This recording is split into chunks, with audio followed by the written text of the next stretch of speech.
Bem-vindos ao Da Capa à Contra Capa.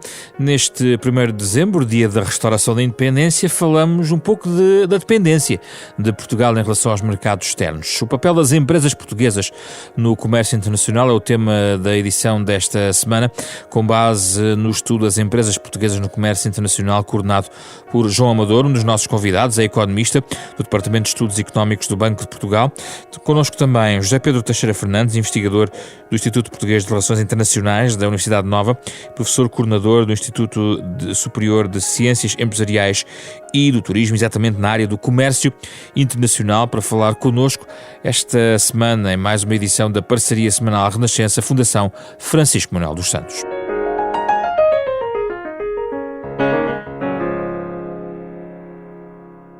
Obrigado, João Amador e José Pedro Teixeira Fernandes, pela vossa disponibilidade. Partimos então do livro As Empresas Portuguesas no Comércio Internacional, coordenado por João Amador.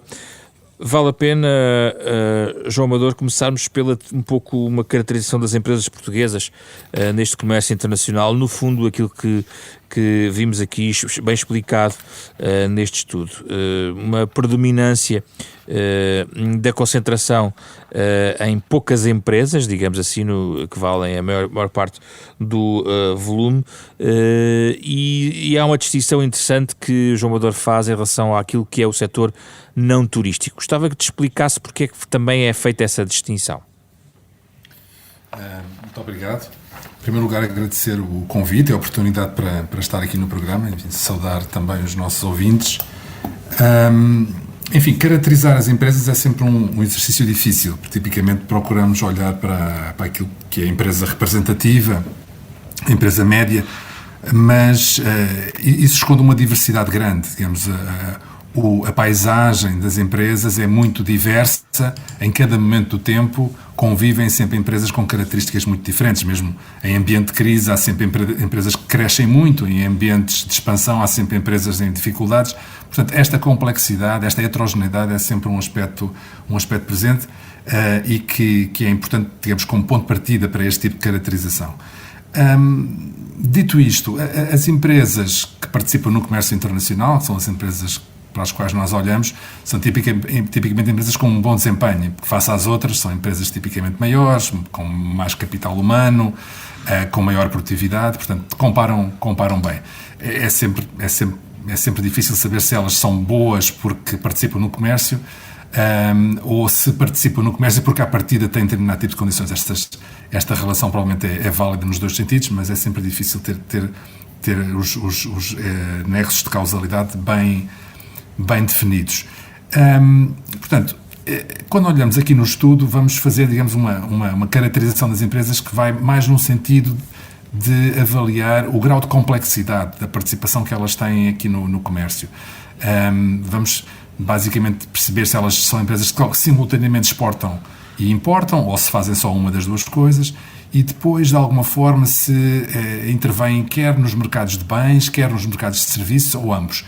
E vamos caracterizá-las, digamos, ao longo destas dimensões, desde as mais simples, aquelas que não estão em nenhuma destas atividades, até aquelas que fazem simultaneamente exportações e importações de bens e de serviços. E aqui, quando olhamos e quando tentamos caracterizar nesta base, o que vemos é que as empresas mais complexas, aquelas que estão mais integradas nestes fluxos, são maiores, são mais jovens, também são mais produtivas e isso pagam salários mais altos, e estas duas coisas tipicamente estão relacionadas, embora não tenham necessariamente rentabilidades maiores que as outras. E aquelas que têm a dupla função de exportar e importar também têm uma diferença em relação às outras, não é? Exatamente. Essas empresas que fazem as duas coisas são aquelas que dizemos mais complexas e que têm um melhor desempenho. São tipicamente empresas onde se percebe que emergem alguns aspectos particulares e um deles é a importância que as importações têm. Empresas ligadas a atividades importadoras, até mais do que relativamente à parte de exportação, são empresas tipicamente mais produtivas. Isto revela a importância das importações como uma fonte de acesso a inputs, digamos, a materiais e componentes importadas, provavelmente a preços muito competitivos, que ajudam as empresas. e, por outro lado, o acesso a tecnologias que não estão disponíveis e que a empresa consegue obter através de importação. Deixe-me só fazer aqui uma pausa, porque durante muitos anos foi feita uma certa crítica velada ao facto da componente de importação ser extremamente elevada, ainda que havendo a natureza da exportação. Na sua opinião, isso faz algum sentido?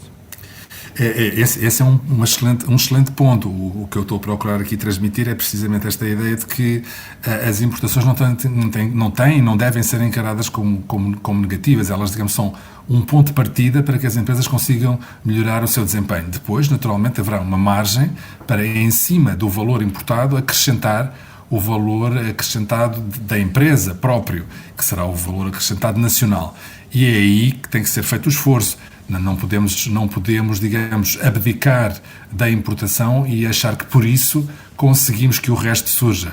Digamos, uma coisa necessita da outra. E devemos descruzar, digamos assim, esta análise da grandeza da empresa, ou seja, é irrelevante ser uma pequena e média empresa ou uma grande empresa no universo daquelas que mais estão avançadas neste movimento de exportação e importação?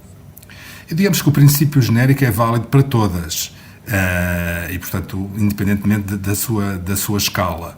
Naturalmente que as empresas maiores têm condições que favorecem, digamos, uma integração mais intensa nos mercados internacionais. Portanto, os ganhos associados à escala são claros. Aliás, uma das debilidades das empresas portuguesas é o facto da sua dimensão ser relativamente pequena à escala internacional, e isso é uma das coisas que nos vai penalizando, mas não é algo que se possa resolver com facilidade. João Amador, antes de passar aqui ao José Pedro Teixeira Fernandes, ainda sobre a questão do turismo e não turismo. Ora, o turismo é o maior segmento do comércio português de serviços, mas o seu foco também tem a ver com os serviços não turísticos e encontramos aqui os dados que mostram que tem ganho importância na última década, peso no PIB, digamos assim, é isso? É verdade. Basicamente o turismo representa cerca de metade, digamos aqui, do total das nossas transações de serviços. E depois há outro grupo, aquele em que nós nos focamos. Este outro grupo inclui, por exemplo, serviços de transporte, que também estão muito associados ao turismo, portanto, evidentemente que há aqui uma ligação com o turismo ainda, mas há todo um conjunto de serviços diferentes, serviços de telecomunicações, serviços, digamos, consultadoria, que têm ganho peso ao longo dos anos, têm ganho peso, digamos, em termos do produto, quando representam no PIB português. Um peso recente, João Amador? Um peso recente. Basicamente, estas empresas, em 2015, este tipo de comércio representava cerca de 13-14% do PIB em Portugal, versus uns 9,5% no mundo. E, em bom rigor, nós tínhamos, inclusive, desde os anos 2000, começamos a ter superávites comerciais neste tipo de serviços. Representam basicamente cerca de 2,5% do PIB. Portanto, é algo que é assinalável. Temos aqui um diagnóstico de base, José Pedro Teixeira Fernandes, em relação àquele que é o tecido, digamos, de empresas portuguesas no contexto do comércio internacional. Gostava de ouvir as suas notas em relação ao estado da arte nesta matéria, para partirmos depois para uma análise mais prospectiva daquilo que podem ser desafios mais para a frente. Antes de mais, muito boa tarde, muito obrigado pelo convite, é um gosto poder participar aqui neste programa. Gostava também de dar aqui os meus parabéns ao João Amador pelo estudo que coordenou. Penso que é um estudo importante e, sobretudo, quando se procura tratar estas temáticas ligadas às empresas portuguesas, à componente exportadora, ao comércio internacional, nem sempre, quer a nível académico, quer a nível até profissional, há dados e há estudos com os dados suficientes e com as análises que gostaríamos de ter. Este certamente é um dos que contribui para isso. Por outro lado, em relação aqui ao diagnóstico que foi feito, eu só acrescentaria aqui um ou outro aspecto. Para já um aspecto geral. Na realidade, o padrão de comércio internacional alterou-se muito nestes últimos anos, quer na economia internacional no seu conjunto, quer também aqui na economia portuguesa. De facto, esta ideia que ainda há muito da importação, exportação mais clássica e, sobretudo, também também de um certo tipo de, estigma até das importações, é uma coisa que hoje não deve ser vista assim, isto também já foi aqui referido. Aliás, a maior parte da participação no comércio internacional é hoje, no fundo, de cadeias complexas de valor globais. Podemos, pois, hoje também discutir aqui um pouco em que medida esse processo não estará em causa com estas tendências que, com mais correção ou menos correção, se costumam hoje designar por desglobalização e que a pandemia da Covid-19 também pode estar a acentuar. Em qualquer caso, julgo que as empresas portuguesas têm feito, de um modo geral, transformações interessantes e significativas, pela positiva, naturalmente. Claro que ainda há aqui muito trabalho para fazer e muitas coisas que precisariam de melhorias. Eu vou até referir um pouco também de algumas experiências concretas que eu tenho e ligações. Uma primeira, obviamente, óbvio, é, desde logo, aqui uma dimensão, por vezes, não é pequena, eu diria muito pequena, não é? A empresa familiar, quase a microempresa, que na realidade não facilita, talvez em casos excepcionais isso possa ser possível, ligado a novas tecnologias, mas não facilita estes processos de participação no comércio internacional, falta de dimensão, falta provavelmente até de know-how. Depois, eu também assinalaria aqui um efeito, do ponto de vista do comércio internacional, um peso, e agora estava a pensar até aqui no lado das exportações, eu penso que um peso muito grande nestes números que aqui foram referidos pelo estudo que estamos aqui a analisar, um peso muito grande de empresas como a Galp, por exemplo, a Auto Europa, só para falar de dois casos subejamente conhecidos, nestes dados, não é? E precisaríamos, talvez, provavelmente, mais diversificação de atividades, mais empresas, em patamares intermédios disto. Isso é, no fundo, uma fraqueza do nosso tecido, é isso? Exatamente, é uma fraqueza do nosso tecido, do meu ponto de vista. Quer dizer, temos uma imensidão de empresas de pequena dimensão ou microempresas, depois temos casos pontuais de grandes empresas, como esta falamos, que têm um peso muito enorme nesta componente do comércio internacional. Se juntarmos a isto, embora este seja um setor, obviamente, que precisa de uma análise própria, o caso do turismo, pelos serviços e do peso que ele adquiriu na economia nacional, realmente vemos aqui uma vulnerabilidade. João Amador, partilha desta análise já na ideia de algumas fraquezas. Eu perguntaria se algumas destas fraquezas podem até constituir risco mais do que fraqueza. Assim, partilho em absoluto aquilo que o José Pedro Fernandes aqui referiu, exatamente um dos aspectos característicos é esta forte concentração das exportações num pequeno grupo de empresas e muitas vezes depois dentro das próprias empresas num pequeníssimo grupo de produtos ou serviços e num pequeno grupo de mercados. Portanto, é um fator importante, mas também é preciso perceber que isto não é só assim em Portugal, é um facto que se observa noutros países, temos estudos que assim o indicam. E esta questão da exposição é sempre um pau de dois bicos. Por um lado, como dizia aí bem, é um fator de risco, portanto pode haver, digamos, uma circunstância adversa que prejudica uma empresa importante e isso tem consequências grandes no conjunto do país, ao nível agregado. Pode haver consequências, digamos, pelo facto de haver um produto específico de qual uma empresa depende bastante que seja afetado e isso também compromete a empresa. Portanto, há aqui debilidade, há aqui risco neste sentido, há dificuldade em diversificar este risco. Mas, por outro lado, como dizíamos há pouco, precisamos das empresas grandes. As empresas só conseguem alcançar determinado tipo de objetivos com escala, ganhando escala. Portanto, mas há poucas empresas grandes, aqui o problema é esse. Exatamente.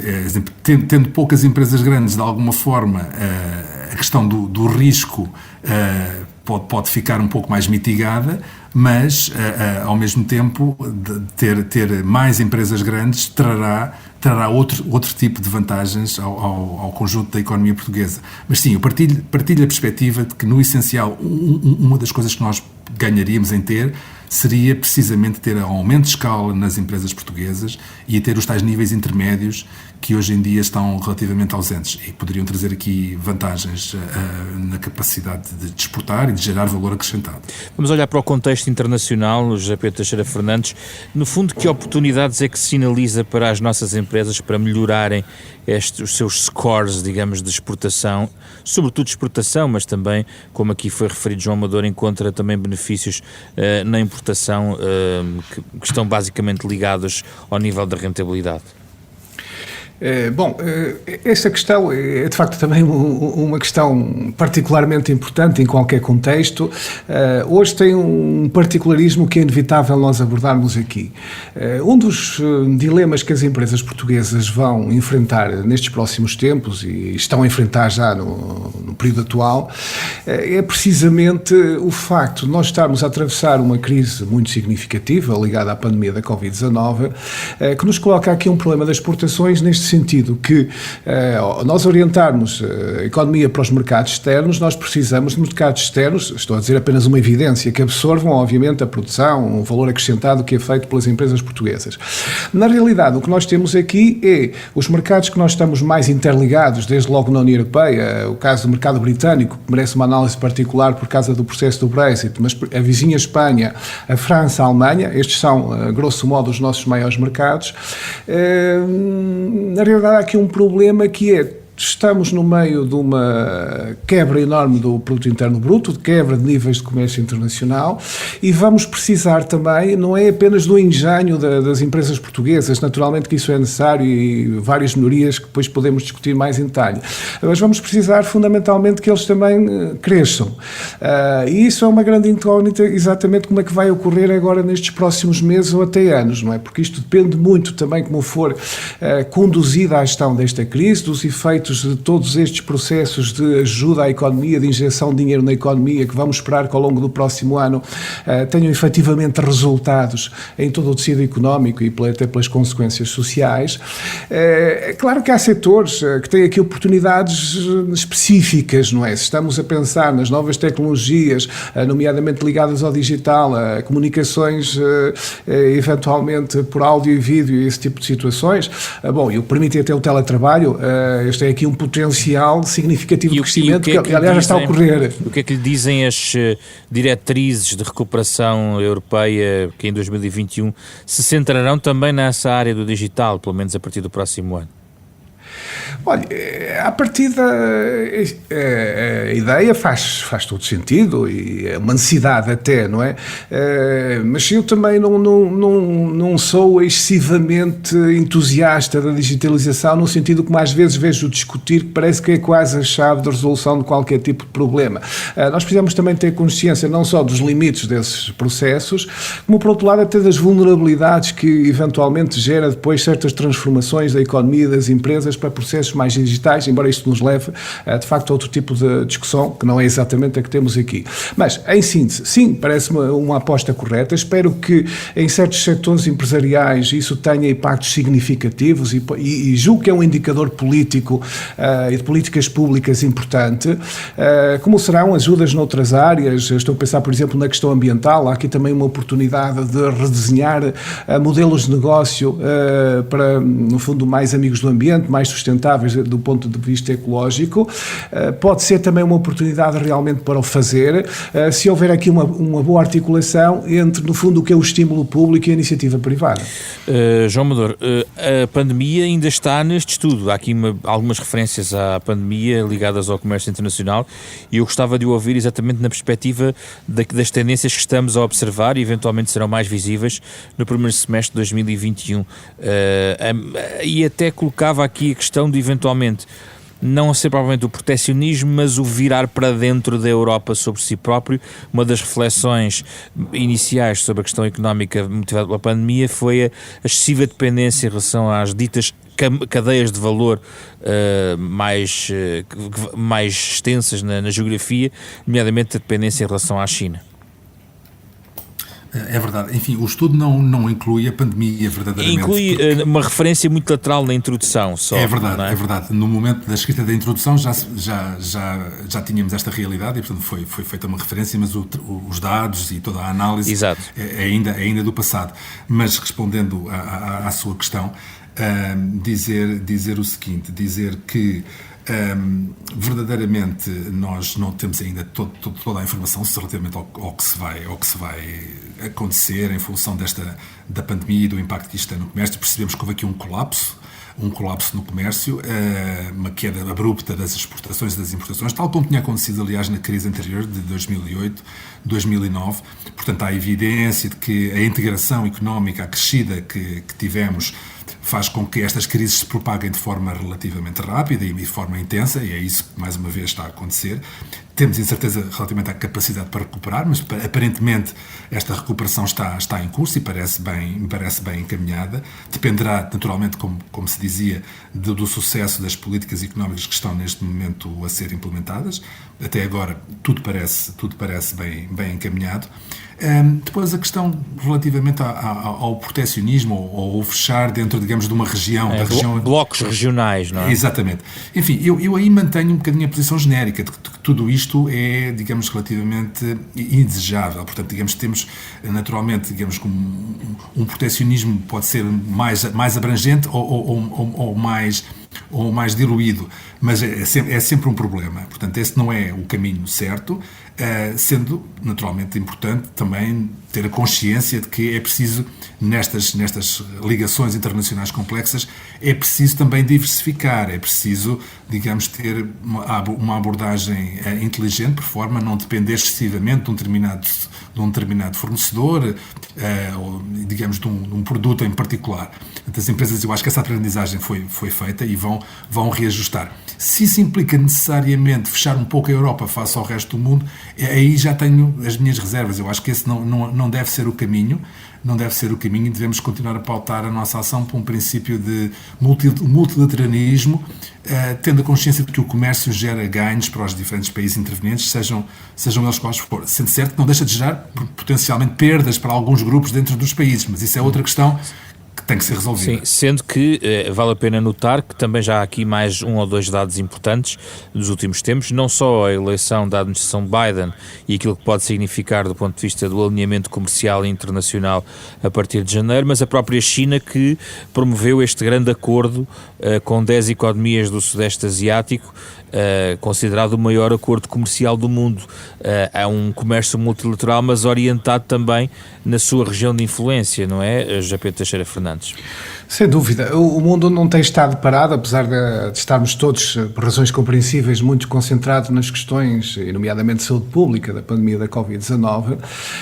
Na área da Ásia-Pacífico, esse acordo de comércio é realmente um desenvolvimento significativo, importante, incontornável até, que liga os países da ASEAN, à China e ao Japão, à Coreia do Sul, mas também à Austrália e à Nova Zelândia. Portanto, já dá para perceber a dimensão que isto potencialmente tem. Espera-se também uma clarificação da posição dos Estados Unidos. Já se percebeu que com o Joe Biden vamos voltar ao multilateralismo, o que eu penso que são bastante boas notícias. Em termos comerciais, resta perceber também qual será a abordagem dos Estados Unidos, se nomeadamente vão reavivar um acordo de parceria transpacífico que tinha sido negociado no governo Obama e que depois, com o atual presidente, em final de mandato, Donald Trump, foi abandonado por razões políticas.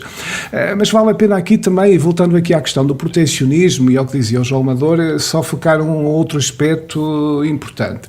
Estes acordos de comércio internacional atualmente são muito mais abrangentes, isto sobretudo para quem nos ouve, não é, particularmente entendido nestas questões do comércio internacional, são muito mais abrangentes do que provavelmente as pessoas imaginam. Ou seja, nós já não estamos naquela fase dos acordos de comércio internacionais que eram comuns há uns tempos atrás, onde fundamentalmente discutia bens manufaturados sobre direitos aduaneiros. Isto hoje é uma parcela relativamente menor, a questão alfandegária dos direitos aduaneiros nestes acordos internacionais, que vão desde os serviços, à propriedade industrial, até às questões de arbitragem de litígios, passando pela normalização ou standardização, harmonização, talvez mais rigorosamente, de padrões regulamentares e esse tipo de questões, e podíamos multiplicar por mais áreas técnicas. Isto tem muitas virtudes, mas levanta, na minha opinião, um problema, que é, utilizando aqui uma expressão que eu julgo feliz de um académico mais ligado às questões políticas, mas que também tem escrito sobre o comércio internacional, o comércio internacional tornou-se demasiado geopolítico, ou seja, estes acordos, como são abrangentes, têm um impacto muito maior em áreas da vida humana e social. Isto, em parte, explica as resistências ao comércio internacional, estes acordos. Eu não estou aqui a discutir se essas resistências são corretas e se a visão sobre o comércio internacional é correta pela negativa. Eu concordo no fundamental com o que aqui foi dito pelo João Amador, que muitas vezes essas críticas até são mal direcionadas e as questões mal percebidas. portuguesa, embora haja certamente problemas de distribuição de ganhos ou de atenuar de perdas setoriais e de certas camadas da população que são sérias.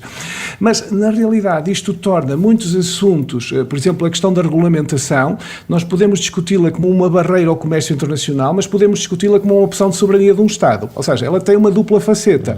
E isto torna extraordinariamente difíceis as negociações, tendo em conta até todo este ambiente que há, de crise, de um reflexo protecionista quase instantâneo, e se conjugarmos isto com todo o mal-estar que muito se acumulou à volta da globalização. Estamos a caminhar para o final do programa, mas João Amador, gostava de ouvir ainda, estamos a desenvolver este contexto final do programa e introduzir algo que não falámos aqui, que tem a ver, e está explicado, estás no seu estudo que coordenou também a dependência, por exemplo, em relação ao Reino Unido, e temos aqui este contexto em relação ao Brexit. O Reino Unido está na lista dos nossos principais destinos de exportação, e isso é relevante. Aliás, Espanha, Reino Unido e Alemanha são também principais origens de importação. Portanto, aquilo que se passar no Brexit é muito relevante para nós. Sim, naturalmente que sim. O Reino Unido é um parceiro importante, não tanto importante como a Espanha, não tão importante como a Alemanha, mas sim, ainda assim bastante importante, e designadamente na área do turismo, como sabemos.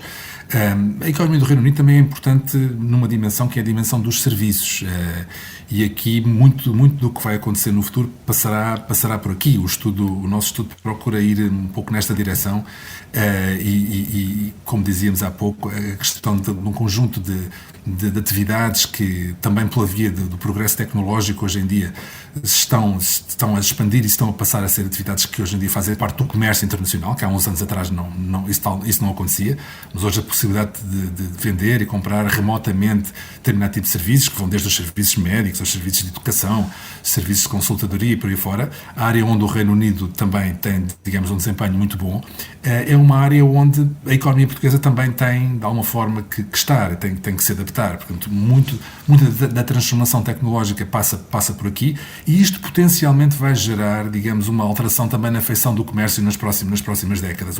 O peso que os serviços vão passar a desempenhar será grande, e esta concorrência internacional nesta área vai ter também impactos, quanto a mim, importantes do ponto de vista do mercado de trabalho. O mercado de trabalho no setor dos serviços emprega, de facto, muita gente, pode passar a ser um mercado bastante mais competitivo, pode haver destruição de emprego, e este processo, se não for bem gerido, pode gerar contestação social, alimentando mais uma vez as latentes tensões protecionistas que falávamos há pouco. José Pedro Teixeira Fernandes, quer fazer um remate sobre o Brexit antes de fecharmos?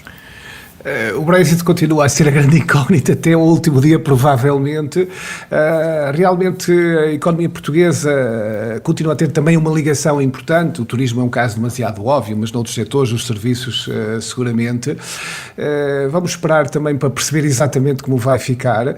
Será bom se houver algum tipo de acordo que fundamentalmente deixe uma relação comercial bastante aberta, mas isto neste momento não é possível de ser aqui uma consideração muito significativa, o que naturalmente é mau para as empresas que têm uma relação mais direta com o Reino Unido, porque é mais um fator a aumentar aqui a incerteza. João Amador, José Pedro Teixeira Fernandes, muito obrigado pela vossa disponibilidade. Falámos sobre as empresas portuguesas no comércio internacional, com base neste trabalho para a Fundação Francisco Manuel dos Santos, coordenado por João Amador.